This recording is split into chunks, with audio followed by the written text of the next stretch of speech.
SJC-12624, Peter Hedberg and another v. Mary Wakamatsu. This is your case.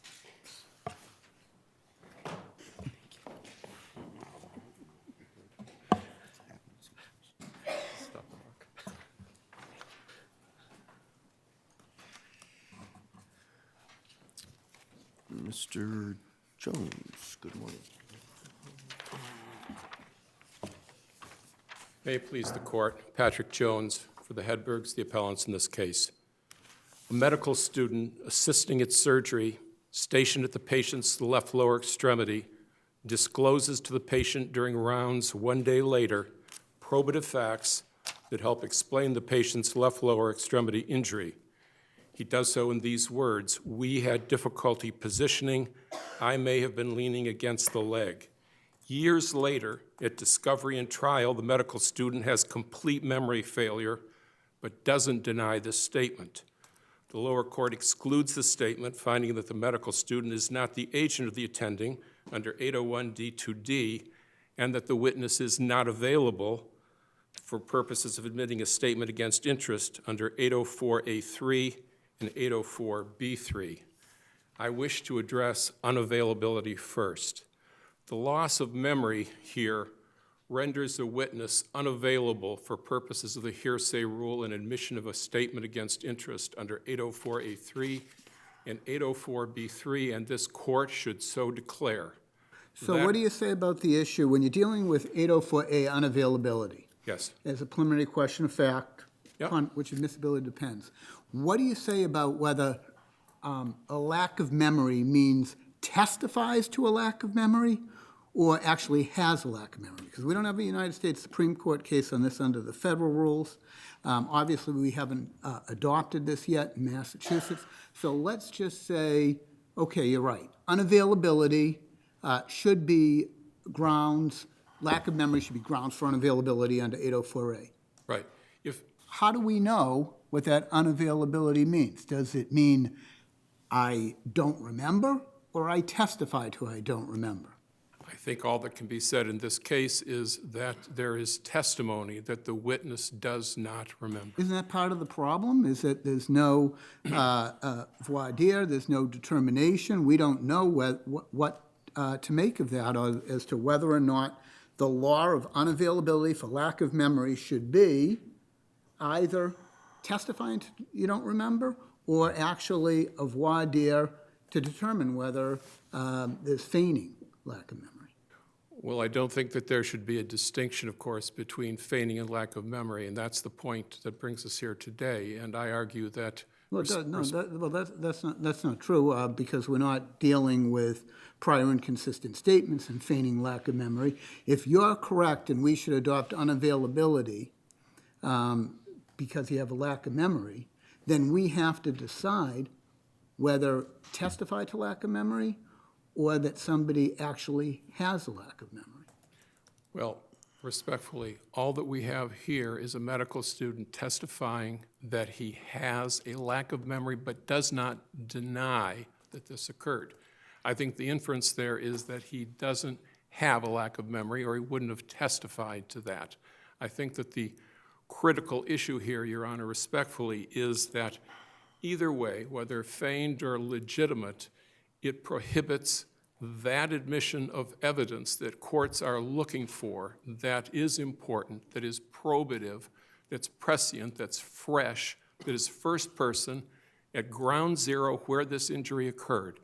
And so I think that it's easy for this court to look at the cases under the federal rule 804A3, and see decades of the use and application of this definition of unavailability in the federal courts and in the vast majority of states that have followed this. But if it's testified to lack of memory, there's no problem with that argument. I hear you 100%. Okay. But if you actually have to have a lack of memory, there's no voir dire on that issue like you would have had to have for prior inconsistent statements under oath, feigning a lack of memory. So it seems to me your argument here has to be testifying to a lack of memory is enough. Yes, Can it I is. ask you, Of course. this might be biting off more than you want to chew, but if we believe and follow the federal rule about lack of memory equals unavailability, this case is a statement against interest case, correct? That's right. That would also apply to prior recorded testimony as well? Yes. And you think unavailability should be expanded so it apply to all the exceptions in 804? I believe it should, and the statement against the medical student's pecuniary interest here is demonstrated by the clear exposure to civil liability, to his knowledge at that point where he stood that something occurred involving his body that was inconsistent with proper positioning, that a reasonable person in his position would not have made that statement unless he believed it to be true. Can I ask you about the judge's balancing of prejudice and exclusion for unreliability? Was Sure. it within an exercise of her discretion? And you certainly arguing it's abuse of discretion. Why was it an abuse of her discretion? I would say that the trial judge's determination here under statement against interest that there was no indicia of reliability was clearly in error. The indicia of reliability of statements against pecuniary interest inheres in the premise that declarants do not usually make such admissions unless they're true. And therefore, the credibility of Mrs. Hedberg's testimony as to the medical student's prior statement is not a predicate to admissibility, and it was not a decision for the judge to make. But wasn't it part of her decision, and obviously you know better than I, but wasn't part of her decision that she was looking at to look at your client's ability to recall and to testify because of her medical condition and because of her motive, that she thought she wasn't a good reporter of the facts? The patient Right. was a registered nurse at that same hospital, and that patient... But that was the judge's finding, right?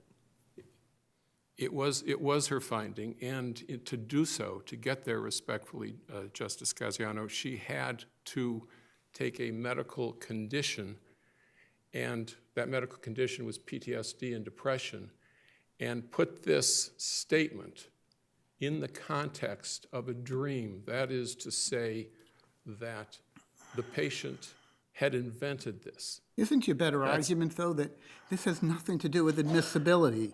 The jury decides whether it's believable or not. Absolutely. Because when you're dealing with 804b3, when you're dealing with statements against penal interest in a criminal case, our common law says that the judge has to make a reliability determination. But if it's a civil case and it's pecuniary interest or proprietary interest, then there is no reliability determination as it relates, other than by the jury. The judge, Exactly so. the judge is deciding whether or not they're unavailable and whether the statement is against interest. The judge doesn't get to vote on reliability or, unless it's a criminal case and against penal interest. I would so argue. Is that true on the first part of the, I don't know the federal rule well, but the unavailability under the federal rule, is there a finding, is there a credibility finding related to whether the person is telling the truth about unavailability?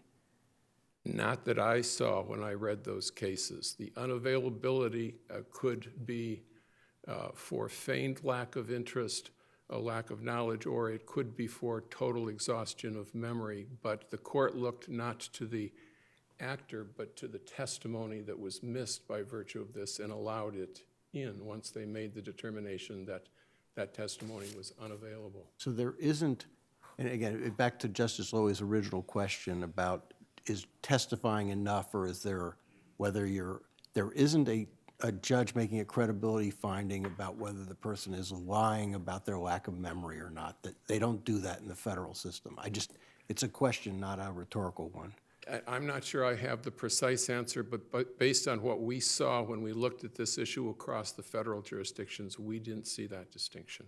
So, help me to understand the judge's finding. Did she say that it is, well, she certainly said that he was not an agent of Dr. Wakamatsu. yes. She certainly said that our current case law is that this does not fall within the statement against interest because lack of memory does not render him unavailable. this finding that she made regard to reliability, was that a separate and distinct basis for it, or was that somehow linked to something else?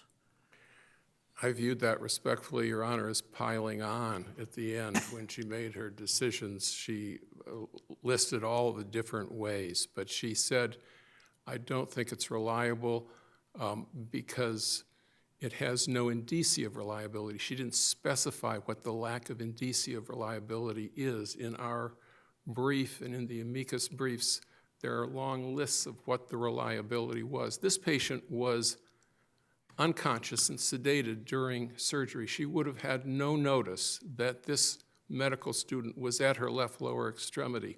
When he came to her the next day, he had and said things that were indicators of new information to her. The note that he wrote, and just look at the note that he wrote, which is at page 66. He is the agent of this attending, part of her team, according to her testimony. Takes you to the first part, because there are two, you're arguing that there are two ways under which this statement could come in, right? Yes, we're in part 2 on agency now. Okay, can we move to the part 1? Unavailability? Yes. No, I'm sorry, agency. Part 1 of agency. Yeah, let's do the part Was there 1. agency? Is that? Right, so Okay. it could be either one, right? It doesn't have to be both. It could be either agency or statement of interest. Yes, it can So be you either one. don't have to prove both of them. I don't have to prove both, you're And right. in the agency argument, your argument is that she sort of confused, what is it, 801D2D with 801D2C? Yes, she said the statement had to be authorized, and she did so, we argue respectfully, at the repeating urging of defense counsel here, but that was wrong. That's clearly where Rusick changed the game and said, let's look not at the statement and whether it's authorized, let's look at the conduct and whether it was authorized. So which one are you saying is the better argument? Because you don't need them both, in terms of agency versus statement of interest. statement And against by the way, interest. along those lines, and by the way, you don't need them both, and there's a significant argument that statement against interest was not preserved. I would like to know what that argument is. If it's the timeliness, it was certainly preserved. It was before the conclusion of the plaintiff's case. It was at the invitation of the trial judge. The trial judge made no finding or even suggestion, explicit or implicit, that it wasn't timely preserved. An offer of proof was made as to every single witness who would have testified to this, and that testimony was available to give the jury should the court have come late to the conclusion that this was an appropriate way to get the And evidence that in. very well may be right, but their argument, of course, is the witness had already testified. But with that caveat, I'm interested in Justice Budd's question as well about agency. So agency here is proved by the medical student's presence in the operating room. The ticket of admission there under the statute in Massachusetts is that the attending agrees to supervise him. The regulation specifies that the patient must consent to this, must know about it and consent, and that the attending must assure that the standard of care is complied with and is responsible for compliance with the standard of care. And beyond that, And you know that the response you're going to hear is this captain of the ship theory that we hear about all the time as Superior Court judges. It's on a incredibly thin reed if you go back and look at the captain of the ship doctrine. right? Is dispositive of the agency issue. This case, respectfully, is so far from a captain of the ship analogy. This case is about a clinical fact that is so central to this case that I'd like to think it was Can I, precisely... before you do that? Sorry? I'd like to understand better. Can you be responsible for negligent supervision of someone who's not your agent? Meaning, I'm very worried about what you're doing here on the agency thing, because we've got a student. Like, did this doctor have any say over whether that student, they didn't pick the students, right? She's a physician at this hospital, right? She is a physician at the hospital. And the hospital is this is a Harvard student, It right? is a third-year Harvard student, So the student gets to be educated at the hospital. right? This doctor, does she have any say over who gets in that operating room with her? The record doesn't reflect that she's entitled to pick and choose. The record does reflect, though, that according to the statute, he can't be there without her consent and supervision. That gets back to my question. Can you be responsible for negligent, meaning that this doctor could be responsible for a negligent supervision of this person, even if this person isn't her agent? I believe that that there has to be an agency relationship. So they are exactly the same agency and supervision? Because this isn't a classical agency relationship. This person didn't hire this person isn't getting any financial benefit from this person. It's sort of a one-way street here. She's responsible for him, and I'm just wondering, you're talking about something very significant in the medical world, and I'm just trying to get my arms around Sure. this. So I look at Is that. it, again, and is it necessary? Because I understand she's responsible for what's going on in that room, but I don't see this person necessarily as her agent. So, Agency, to me, Judge, comes down to three things: consent and assent, and control and benefit. I think that your question addresses benefit, and the benefit clearly runs both ways here. The medical student gets the education. The physician, the attending, gets a set of hands that retract the vaginal canal for the approach, and that medical student is within arm's length of the attending, who admits in her testimony over and over again that she must control this person. so let me do a hypothetical for you just Okay. for a second. So Harvard's legal clinic is defending in a housing case, and the law student is working under the supervision of one of their clinical teachers. She goofs up. Is the clinical teacher responsible for her actions, or is Harvard responsible for her actions? I don't- So each individual teacher, I'm just trying to think in all of we've got a lot of pro bono activity where someone's supervising somebody. Are they all responsible for those students? I don't think that they are, and I don't think that factual situation respectfully has anything to do with the clinical facts of this case. I think the clinical facts of this case, if you look at the history of this issue, vicarious liability for a healthcare provider, as close as you can see it coming is a case called Hohenleitner versus Quorum Health Resources, which was Chief Justice Gantz's case as a Superior Court judge. And there was clear definition of it not to include a management corporation's control of a nurse in a setting of a city hospital emergency department. And the court made very clear that this agency relationship would come from clinical facts.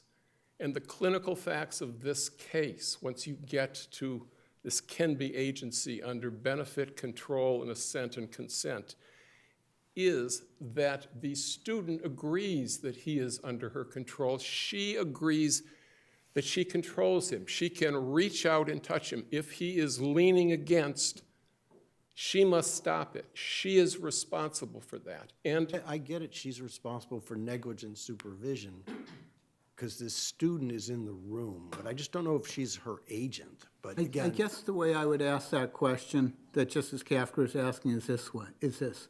Okay, agency, and the issue of whether or not there's a hearsay exemption for statement against interest because of agency, whether the agency relationship exists is very fact-intensive. You see that all the time in the cases in the analysis.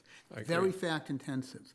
So doesn't there have to be a voir dire to answer this question? All of Justice Kafka's questions, all of the issues he's raising, isn't that part of laying the foundation to be able to say this is an agency admission and we don't have that?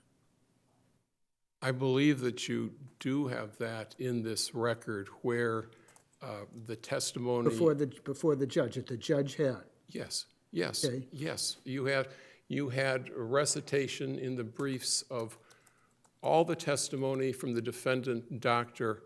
You had, once you got to lapse of memory on all the important stuff, general testimony from the medical student about whose control he was under circumstances where he was permitted during rotation to sit in or to participate in surgery. And if you look at his note, again, page 66, he goes in and does exactly what Dr. Wakamatsu says she intended him to do. He takes clinical signs and symptoms, objective, subjective. He assesses the cause of her pain, says it's related to position. There's no argument there from the defense that that medical record should be stricken because he's gone too far. As her agent, he is doing what he's supposed to do as a part of her team. Is the anesthesiologist always the agent of the neurosurgeon, or the resident always the agent of whoever's doing the orthopedic surgery? Never, and that's captain of the ship, and that doesn't apply here. Here you've got a medical student who's not licensed, unlike a resident who's partially licensed, who has a lot more information. And the ticket of admission into that room is that consent and assent, which is the first prong requirement of agency. You can come in, you'll be under my control, I agree. Does Participation. the case law require more than agree? Does it require benefit? It does, and there is benefit. There's benefit to the medical student, of course, because it furthers his education. There is benefit to the surgeon in two different ways on two different days. A set of hands which the surgeon does not have, without which she cannot get to that surgical point, the uterus. And on day two, the rounding, without which that general surgeon would have no way of knowing how the patient is at 7 o'clock a.m., at 9 o'clock a.m. when the resident rounds, along with neurology consults. So there is benefit that runs both ways here, and that's why we say that there is an agency relationship and that this should have been admitted under 801 D2D, and of course the second argument that this court should pronounce unavailability to include not just feigned, but also just total lack of memory, and that's our case. Are we, in effect, if we reach the agency issue, deciding not merely an issue of evidence, but an issue of vicarious liability? I understand your argument to say that under our common law rules of evidence, that this person who was rounding at the direction of Dr. Wakamatsu should be characterized as an agent for purposes of our rules of evidence. Does that also mean that if there was negligence by the medical student in whatever happened during the rounds, a failure to recognize a symptom, something that would arguably fall within the realm of negligence, that Dr. Wakamatsu would be vicariously liable for his negligence during the rounds?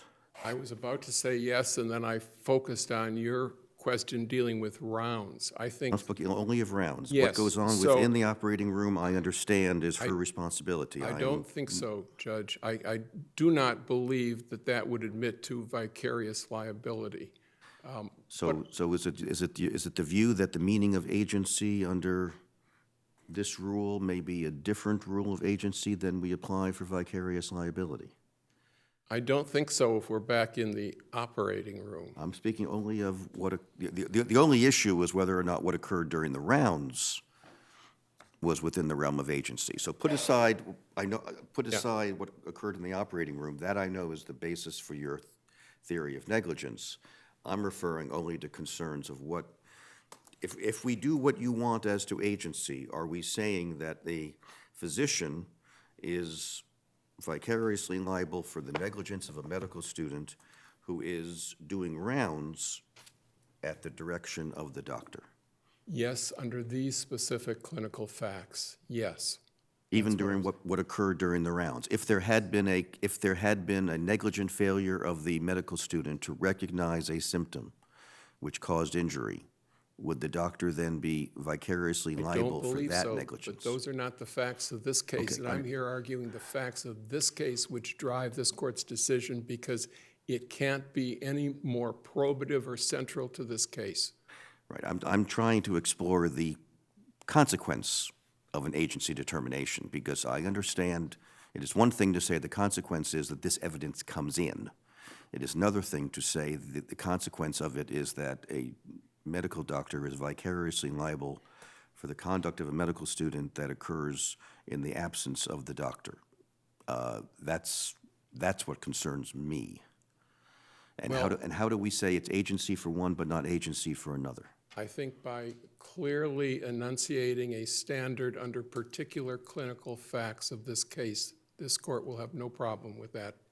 We actually have to answer the chief's question, though, because we have to determine whether or not the statement during rounds was within the agency relationship. Yes. Because it's not just scope, it's also during the agency relationship. So the chief's question is a preliminary question of fact for agency to apply.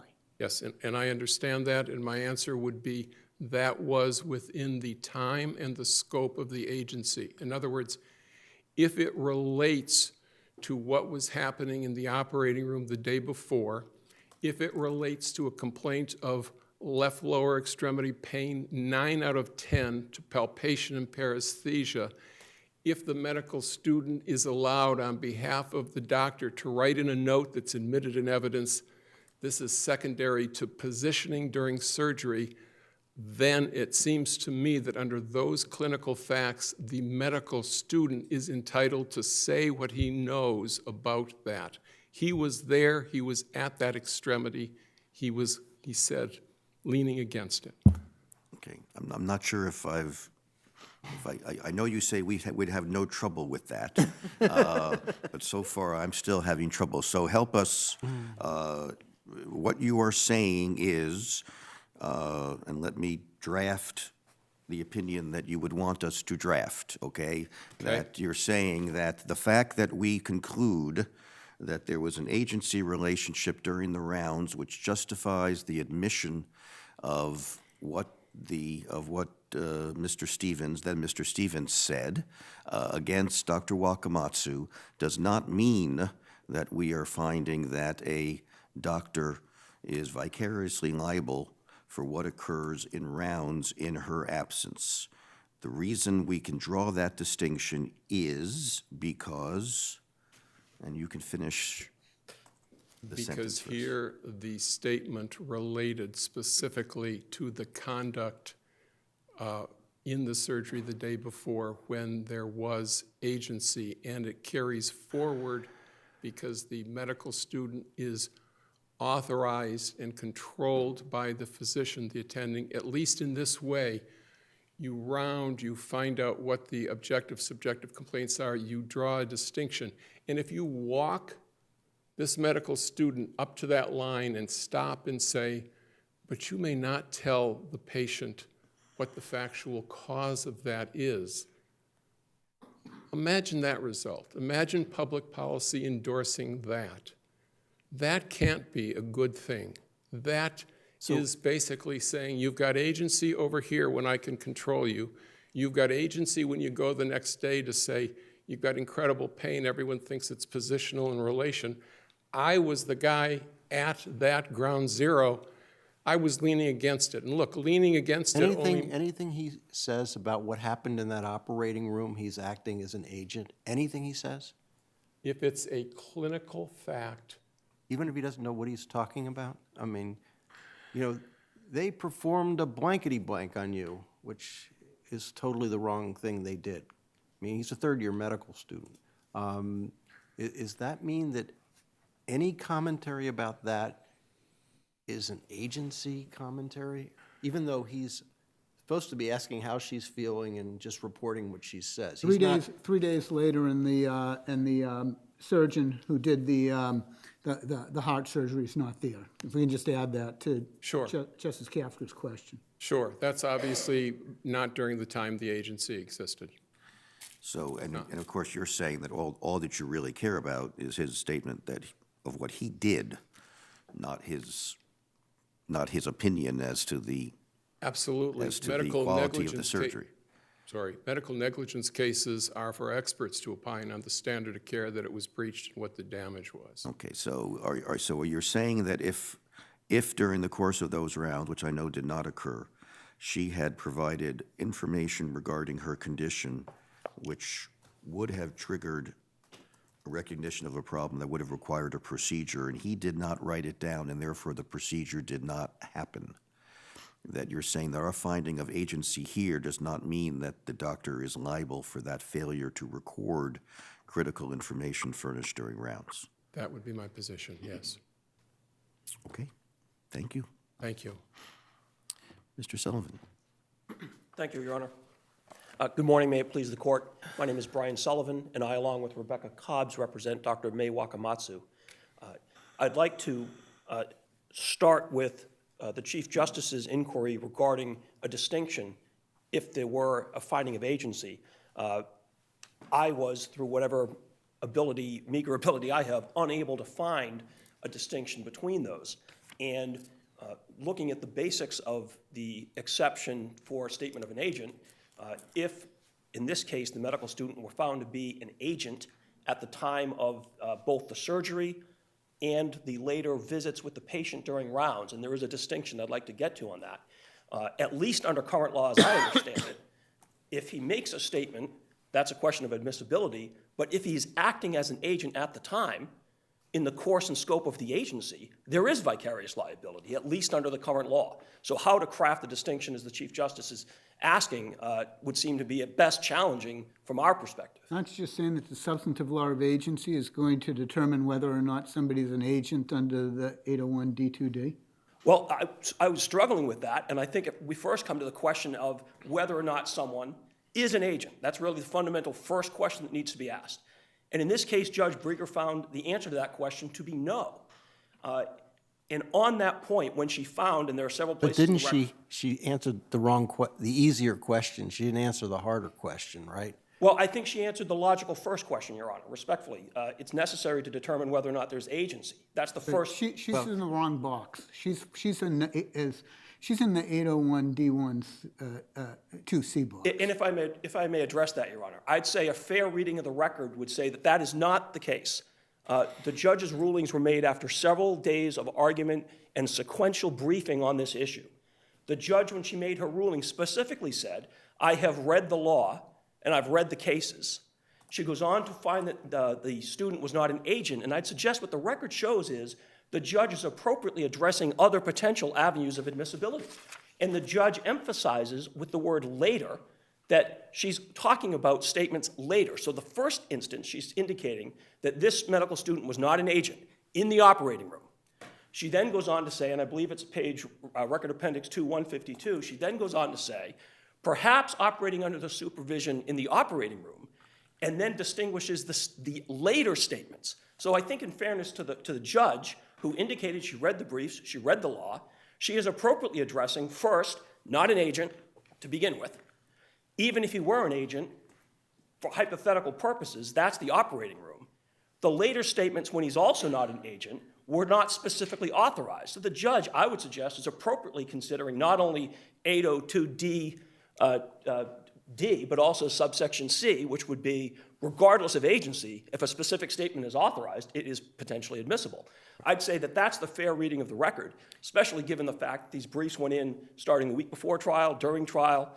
The court heard the testimony, and then finally, after having heard everything, put her rulings on the record, specifically indicating she had read the briefs and read the case. Can I just ask if there is a way to sever the agency issue from the supervision issue and vicarious liability? She's responsible for everything that goes on in that operating room, right? Whether he's an agent or not, if that nurse is hurt during that operation, she's responsible for any negligence that occurred there, right? Whether or not he's an agent or not, right? Well, I think it becomes sort of esoteric, Your Honor. It's in a real.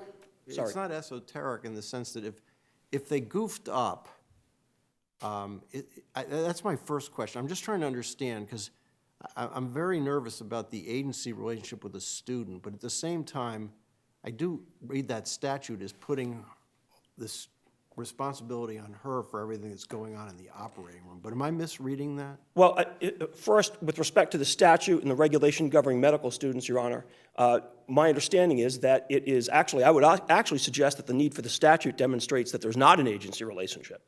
Hence, the need to have a statute address the responsibilities of an attending physician. But, Your Honor, I'd suggest that in the real world, of course, an attending physician, as Dr. Wakamatsu did during discovery and at trial, would readily agree, I'm the attending, I'm responsible to make sure that people know what they're supposed to do, stand where they're supposed to stand, and to observe and watch. I think it does become esoteric in this sense, Your Honor. If, theoretically speaking, and I don't want to ever be in this situation, theoretically speaking, if a nurse in the operating room just went completely off script and decided to pull off her mask or do something that violated. Nurses are different. They have independent responsibility, right? So a medical student, theoretically, if a medical student just went berserk and forgot everything he'd been told, violated infection control, and caused an injury to the patient, the reality is most attending physicians are going to feel responsible and probably would say they're responsible. But if you analyze it legally, were they acting in accordance with the standard of care of the average qualified physician? Seemed like a reasonable medical student? No indication that the person was going to just violate everything they were told. I don't think that doctor actually would be responsible. They would, however, be responsible to act reasonably in terms of supervision of people under their supervision, who are not necessarily legal agents. Why can't a statute create an agency relationship? The legislature could say, this circumstance creates an agency relationship. Your Honor, there may be arguments why that can or cannot be done that are not before us, and I certainly haven't briefed them. I would suggest that Your Honor's question in this case is answered that the legislature nor the Board of Registration of Medicine chose to use the word agency. Instead, they emphasized what most attending physicians do anyway. They know that they've got a responsibility to educate, train, and make sure that a medical student who's going to be working with them knows what to do and what not to do. But certainly, if the answer to the court's question is yes, then the legislature in this case chose not to do so. They did not use the word agency, neither did the board. But I assume you're not challenging the fact that if indeed he was leaning on her leg, and that was a cause of injury during the course of the surgery, she'd be liable. Again, in the real world of trying the case at the ground level, Your Honor, I'm not challenging that. Not because he's an agent, but because Dr. Wakamatsu readily agreed where she's conducting the surgery, she's in a position to see where he is. She tells medical students, don't lean on the patient. And she's going, but again, it comes down to her responsibility to act within the standard of care, Your Honor. Are you saying it's not vicarious liability, it's because of her failure to say you should not be doing that? If she failed to do that and if the statement was made, yes, Your Honor, that's true. Can I turn you to the first issue that Mr. Jones raises, the issue of unavailability? Have we ever, the federal courts have had this for many, many years. World seems to have carried on much as it had before. We often do look to the federal rules of evidence. Is there anything from the experience of the federal courts with regard to its rule of unavailability that should cause us not to adopt it as our own? I can't point to the federal court's experience, Your Honor. I can point to the statements of this court in terms of looking for indicia of reliability before we allow evidence to come in over the hearsay rule. And in this particular case, Your Honor, when we think of unavailability, I would suggest that some of the teaching out there is that that is the most controversial of the exceptions in 804. I'd also suggest that the teaching is that statement against interest is also controversial. And in the circumstances of this case, Your Honor, the only evidence that the statement was ever made comes from the plaintiff herself. Okay, put aside that issue. Yes, Your Honor. I'm looking to see whether or not we should adopt the federal rule of evidence, and I look back to Bray, 1985, the learned Justice Kaplan, but he doesn't give any reasons except to say that our law simply has historically only determined to be unavailability to be where someone is dead or, I mean, it's a very limited sense, but I don't see any argument to say we should not adopt the federal rule. Is there anything in our jurisprudence which says we have considered the federal rule and we have revisited our ancient law and have determined that we should not follow it? I was unable to find any Massachusetts case that's critical of that exception, Your Honor. So, But so why should we not follow it? I think We this usually case, do. I think this case illustrates why, at this stage, it would not be good policy to adopt it. And I would unfortunately, I go back to the facts of the case, Your Honor. In this particular case, the alleged statement, the only evidence of that alleged statement comes from the plaintiff herself, who does have a financial motivation, but more importantly, looking again at the facts as found by the trial judge, having heard all the evidence, found that this alleged statement about a medical student supposedly explaining to the patient what it was that had caused her injury is never related to Dr. Wakamatsu, ever, from the plaintiff's own testimony. The first time it's ever available in terms of any kind of evidence other than what the plaintiff says the medical student said is in a diary entry in the record, appendix, that the plaintiff emailed to herself, I want to say either late June or early July, and it included an entry from, I think, about June 9, where she references something about, I don't know whom to be mad at, who was leaning on my leg or who stitched my nerve bundle, something along those lines. And in addition, Your Honor, looking at the facts of this case, the medical student actually did not have a pure failure of recollection. The medical student, I would suggest this case illustrates the danger of the exception here, a scrupulously self-analyzing person in this circumstance looked at his own memory and testified, well, I don't actually have a recollection of the conversation. Can I, So let me just follow up 1 second. Why does not all that you said seems to me to go to weight, not to admissibility? Well, what I'm suggesting, Your Honor, is the facts of this case don't support finding the exception here, and if I could continue on the thought, the record actually indicates that that scrupulously honest statement about not having an actual videotape memory at the time of his deposition and trial has to be looked at with the rest of the record. He also testified at trial that he does not understand how anyone could take his note that my brother referenced, talking about a neuropathic injury, and surmise from that that means in any way he or anyone else was leaning on the leg. That's his trial testimony. But if Dr. Stevens had died, do you agree that it would have come in? Unless there had been some 403 finding that its probative weight was overwhelmed by the risk of prejudice? Your Honor, potentially, but we don't have that before us, and there is a 403 analysis in this case that found, as the trial judge said, quote, that the statement does not, quote, have any indicia of reliability. was that, because that's the Secretary of Public Safety versus Rustick issue, was that finding that was made along those lines have to do with the agency admission? Your Honor, I think that as we look at the trial transcript, the court was ruling on a number of different claimed exceptions that came up during the course of the trial. Not only agency, but initially prior inconsistent statement and every other exception that was Exactly, briefed. which is why I really want to sort of drill in on this answer to this question. You point out that it's okay, it's a very unusual situation under the law of evidence, but when you're dealing with an agency admission, as counterintuitive as it is, Secretary of Public Safety versus Rustick says that the judge, in making the preliminary question of fact determination, may consider the credibility of the statement. That's a very unusual situation. So it matters if when Judge Brieger made that comment about credibility, whether she was doing it in reference to the agency determination.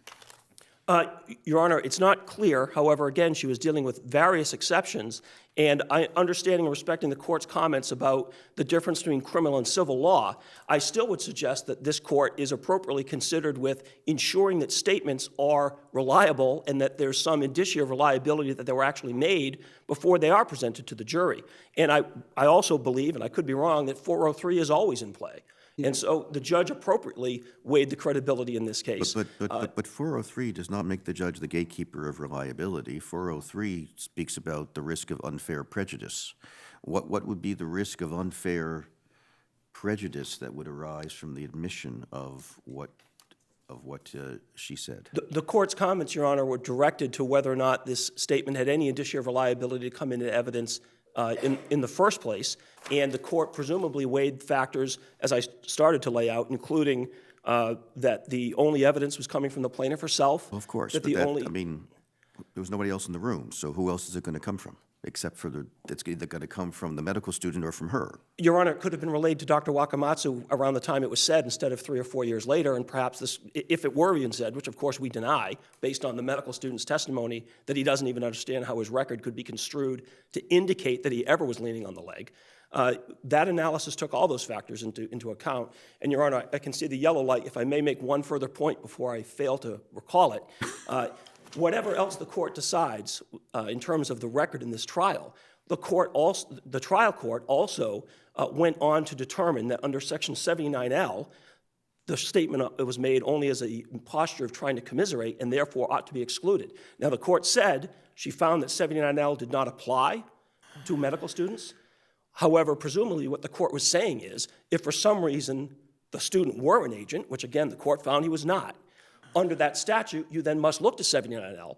And the trial court found the statement, if made, was only made in a posture of trying to commiserate and therefore should be precluded from evidence. And that particular issue was not appealed. And I believe there's a footnote in the plaintiff's brief indicating that they were not addressing that ruling in footnote 4. But even if 79L applies, it would only bar the statement that I'm sorry and I will pray for you. It would not bar the statement that I might have been leaning on your leg.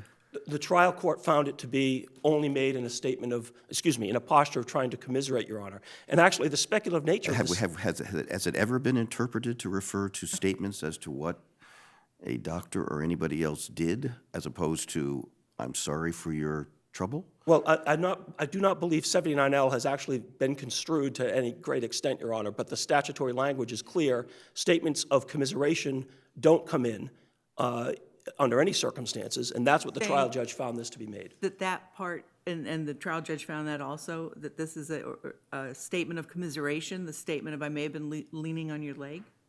She says, my recollection, Your Honor, is that the record simply states that she finds the statement, if made, was only made in a posture of trying to commiserate.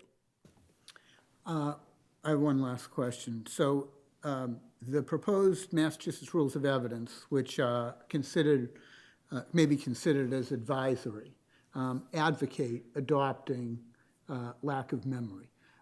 Is this the first time this court has considered this precise issue since the proposed rules of evidence were considered by this court and not adopted, but considered authority to rely on? To my knowledge, Your Honor, yes. Okay, thank you, and we'll actually take our morning break given the hour.